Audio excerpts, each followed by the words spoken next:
the price action was pretty interesting because, the S&P ripped about 2% intraday, and then it actually had a pretty weak close, which I thought was interesting. I mean, if the war was really going to be over, you would see a very impulsive move intraday. It would close on the highs, and then you'd see follow through the next day. And we haven't really seen that. Well, I think if the war continues for 6 months, it's definitely going to be inflationary because then you're not just talking about oil, you're talking about fertilizer, you're talking about aluminum, you're talking about things like helium. There's going to be shortages of a lot of commodities if the war continues for a long time. But for now, I think the market is looking past that. I mean, if you look at the term structure of oil futures, um, the curve is mostly in the 70s. Front month oil is about 91, 92, but the deferred months are trading in the 70s. So I think what the market's saying is that this is going to be over pretty soon.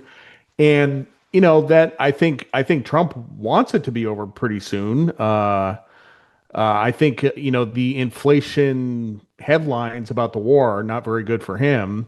Somebody mentioned to me that he has a meeting with Xi Jinping coming up in China in a couple of weeks. He might want the war over before then. What was interesting was yesterday on Monday when he sent out that tweet on True Social about possibly pausing the war. Um, the price action was pretty interesting because the S&P ripped about 2% intraday, and then it actually had a pretty weak close, which I thought was interesting. I mean, if the war was really going to be over, you would see a very impulsive move intraday. It would close on the highs, and then you'd see follow through the next day, and we haven't really seen that. So I don't think the worst is over in the markets. I think there's more pain to come. I think oil has some upside. I think stocks have some downside.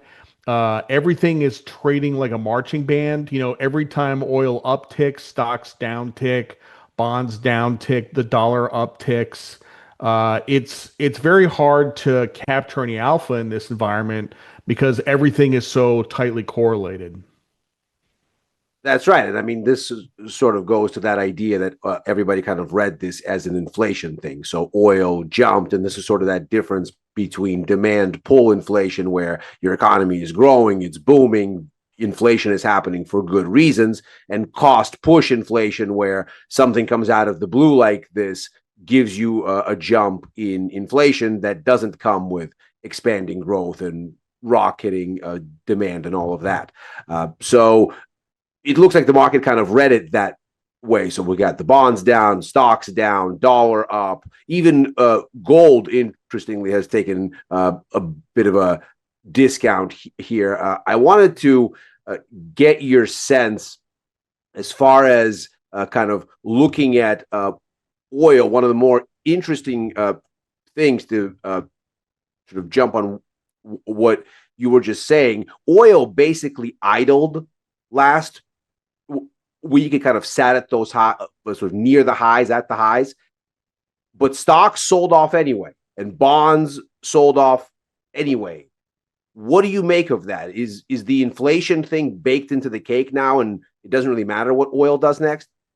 Well, I kind of disagree with the rates move. I have for the last couple of weeks.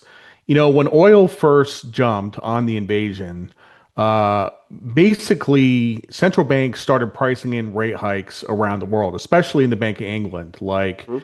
you saw short-term rates in the UK go up 100 basis points in like 2 or 3 days. Um, we went from pricing in rate cuts to pricing in rate hikes. And this kind of gets to what you were talking about a minute ago between this demand, I forget how you phrased it, your demand pull Demand pull, cost cost cost push, push inflation. Yeah. economic nerd Um, stuff. this isn't I think common sense would dictate that this isn't the type of inflation that rate hikes can fight. I mean, if oil goes to 100, 110, 120, raising rates doesn't do anything to bring inflation down, right? So in fact, I think you could make the argument that higher oil prices actually bring about demand destruction and that it's more of a deflationary force than an inflationary force. So, when 2-year notes, when 2-year yields ripped, I kind of disagreed with that. But then again, I mean, this is what the market is doing, and you kind of have to play along. And, when I look at the chart of bonds, particularly 30 years, which are supposedly the most sensitive to inflation, um, that doesn't look like the pain is over to me. You Hmm. know, bonds are still in a downtrend, yields are still in an uptrend. Today there was a little positive price action around the lows, but I don't think this is over.